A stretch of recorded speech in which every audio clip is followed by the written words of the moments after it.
तर आज विरोधी पक्षनेते अंबादास दानवे आदित्य ठाकरे यांनी आपण मराठवाडा दौरा करणार आहे. गेले 2-3 दिवसापासून आहे, पिकांचं मोठ्या प्रमाणात नुकसान झालं. मराठवाड्यामध्ये अतिवृष्टीनं हाहाकार उडालेला आहे. पूर परिस्थिती आहे.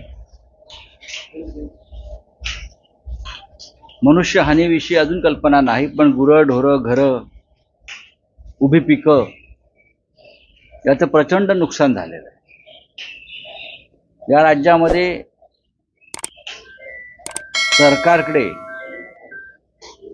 इतर सर्व वायफळ कामांसाठी पैसे आहेत, पण शेतकरी जेव्हा मरणपंथाला लागतो, शेतकऱ्याचं आयुष्य वाहून जातं, तेव्हा शेतकरी आपला लाडका आहे असं या सरकारला कधीच वाटलेलं नाही. 5-25 खोके शेतकऱ्यांच्या पुनर्वसनासाठी, भल्यासाठी, नुकसान भरपाईसाठी द्यावेत ही या सरकारची भावना किंवा मानसिकता अजिबात नाही. मराठवाड्यातल्या शेतकऱ्याचे अश्रू पुसण्यासाठी, त्याला धीर देण्यासाठी आज शिवसेनेचे युवा नेते आदित्य ठाकरेजी, त्यानंतर विरोधी पक्षनेते अंबादास दानवे, मी स्वतः असे जातोय आणि जवळजवळ मराठवाड्यातल्या सर्वच जिल्ह्यांमध्ये प्रत्यक्ष शेतकऱ्यांच्या बांधावर जाऊन घरापर्यंत पोहोचून त्यांचं दुःख, त्यांच्या अडचणी, त्यांच्या नुकसानीची माहिती घेऊ असा साधारण आजचा कार्यक्रम आहे. संभाजीनगरला आम्ही उतरू आणि तिथून हा दौरा आम्ही सुरू करू. तो नांदेडपर्यंत आम्ही पुढे जाऊ. काल आपला दौरा नियोजित झाला आणि आज मुख्यमंत्र्यांनी देखील आदेश दिले की पंचनामे करा, आपत्ती व्यवस्थापन 24 तास सुरू ठेवा. मात्र गेल्या 3 दिवसापासून ही परिस्थिती आहे. मात्र तेव्हा मात्र असं आहे की त्यांच्या पक्षावरती मोठी आपत्ती कोसळलेली आहे. मालवणात छत्रपतींची शिवाजी महाराजांच्या पुतळ्याचं दुर्दैवानं जो प्रकार घडला त्यानंतर या सरकारवर जी आपत्ती कोसळलेली आहे, त्या आपत्तीतून त्यांना सावरायला वेळ नाही. तिथेच त्यांचं काय ते आपत्ती व्यवस्थापन फेल झालं आहे. आणि आदित्य ठाकरे यांनी दौरा जाहीर करतात मुख्यमंत्र्यांना आणि त्यांच्या सरकारला जाग आली आणि मग पंचनामे, नुकसान भरपाई वगैरे वगैरे त्यांनी ते सुरू केलं आहे. पण हे ढोंग आहे, शेतकऱ्यांना माहिती आहे. हे वारंवार त्यांच्या बाबतीत 2.5 वर्षात घडलं आहे की माननीय उद्धव ठाकरे किंवा आदित्य ठाकरे यांनी दौऱ्याची घोषणा केली की त्यांना शेतकऱ्यांच्या बाबतीत जाग येते.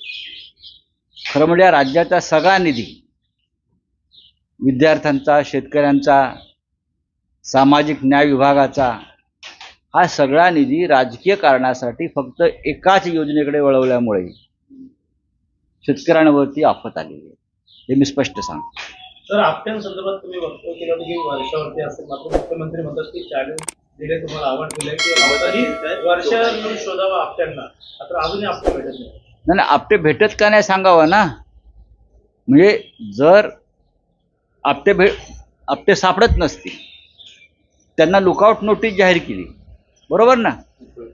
आपटे को लुकआउट नोटीस जारी किया है ना. लुकआउट नोटीस जारी केली याचा अर्थ पोलिसांच्या हातात तो लागत नाही. मग या राज्यामध्ये गृह खातं, या राज्यामधलं सरकार काय करत आहे? महाराष्ट्रातून जर ते पळून गेले असतील ते महाशय, तर त्यांना पळून जायला या सरकारने मदत केलेली आहे. आणि पळून गेले नसतील आणि महाराष्ट्रात असेल तर त्यांना लपण्यासाठी अत्यंत सुरक्षित जागा, जे गेल्या काही दिवसामध्ये अनेक गुंडांचं आश्रयस्थान झालेलं आहे, गुन्हेगारांचं आश्रयस्थान झालेलं आहे. मी मागे बोललो, मंत्रालयाचा 6वा मजला असेल, वर्षा असेल, मी त्या संदर्भातले एक फोटोची मालिकाच प्रसिद्ध केली होती मुख्यमंत्र्यांबरोबरच्या. मग वर्षाशिवाय गुन्हेगारांना, अपराधांना आश्रय घेण्यासाठी सुरक्षित जागा कोणती आहे? तर वर्षा. नसेल तर तुम्ही अटक करा. का अटक करत नाही? तुम्ही आम्हाला अटक करता, तुम्ही आमच्या कार्यकर्त्यांना अटक करता, तुम्ही आमच्यावर गुन्हे दाखल करता, आमच्यावर खोटे खटले दाखल करता. मग छत्रपती शिवाजी महाराजांचा पुतळा ज्या पद्धतीनं तुटला, तोडला, माझी माहिती आहे साधारण की या पुतळ्याच्या निर्मितीसाठी जे बजेट सरकारकडून मंजूर झालं होतं, काही कोटी, ते बजेट कुठे गेलंय त्यांनाच माहिती. हा पुतळा फक्त 10 ते 15 लाखातच बनवला, मात्र असं तज्ज्ञांचं म्हणणं आहे. हा पुतळा 15 ते 16 लाखात बनला, पण साधारण पुतळ्यावर 15 ते 16 कोटीचं बजेट मंजूर झालं होतं. पश्चिम बंगाल में एक विधेयक पास हुआ है जिसके तहत 10 दिन के अंदर जो रेपिस्ट है उसको सजा देने का जो प्रावधान किया गया है. ये पश्चिम बंगाल में कुछ दिनों पहले भारतीय जनता पार्टी ने विरोध किया था और 12 घंटे जो है पश्चिम बंगाल बंद किया था. जबकि महाराष्ट्र में जिस तरीके से घटनाएं घट रही है, बदलापुर की प्रावधान किया गया. ये पश्चिम बंगाल में कुछ दिनों पहले भारतीय जनता पार्टी ने विरोध किया था और 12 घंटे जो है पश्चिम बंगाल बंद किया था. जबकि महाराष्ट्र में जिस तरीके से घटनाएं घट रही है, बदलापुर की घटना हो या अन्य जो भी घटना हो, उसको लेकर किसी जो पॉलिटिशियन है कोई बात नहीं कर रहा है. जो सत्ताधारी पॉलिटिशियन बात कर रहे हैं, मुख्यमंत्री, गृहमंत्री ये बात नहीं कर रहे. हम तो बात कर रहे हैं.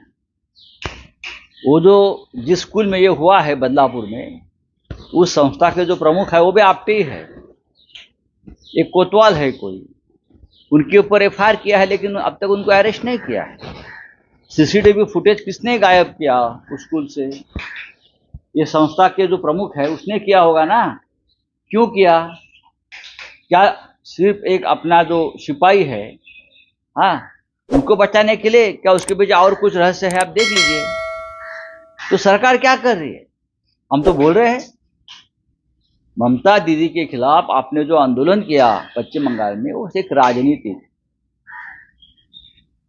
हॉस्पिटल में जो दुर्घटना हुई है डॉक्टर के बारे में, उसके बाद पुलिस एक्शन में आई, पुलिस ने गुनहगार को अरेस्ट किया, जांच की. और क्या करना चाहिए?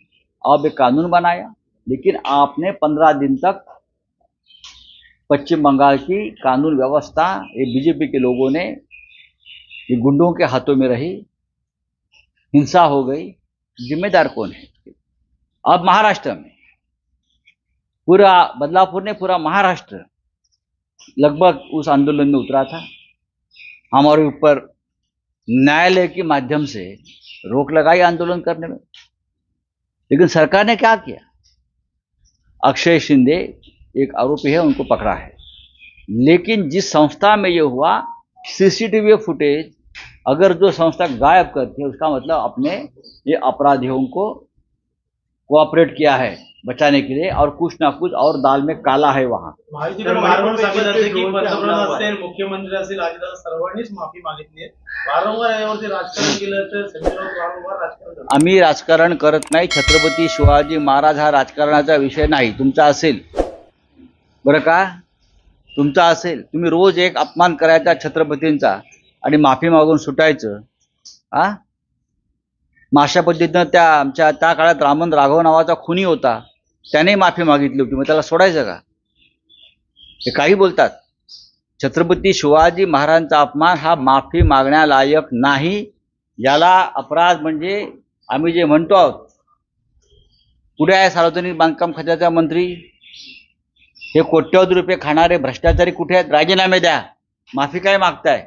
चला. नांदेडमध्ये महापुरुषांचे फोटो कचऱ्यात टाकल्याचा धक्कादायक प्रकार समोर आला आहे. सरकारने त्याच्यावरती कारवाई करावी. मणिपुर में एक बार कोई ड्रोन से हमला हुआ है और जो प्रधानमंत्री है वो अभी भी विदेश में टूर पे है. इस पर कोई ठीक है, प्रधानमंत्री के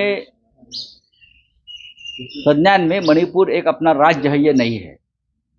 मणिपुर देश का हिस्सा है. मणिपुर भारत के नक्शे पर एक हमारा राज्य है. ये बीजेपी खास करके प्रधानमंत्री के संज्ञान में नहीं है. वो यूक्रेन, पोलैंड, पुतिन, हाँ, और कहाँ कहाँ के देश ढूंढते हैं, वहाँ घूमते हैं. एक बहुत बड़ा जहाज है एयरफोर्स 1, ये जो है अपना बाइडन की धरती पर एयरफोर्स 1, एयर इंडिया 1 बनाया है. जाकर देखिए, उसमें बहुत बड़ा एक महल जैसा एक है, फकीर है, फकीर महल में घूमता है.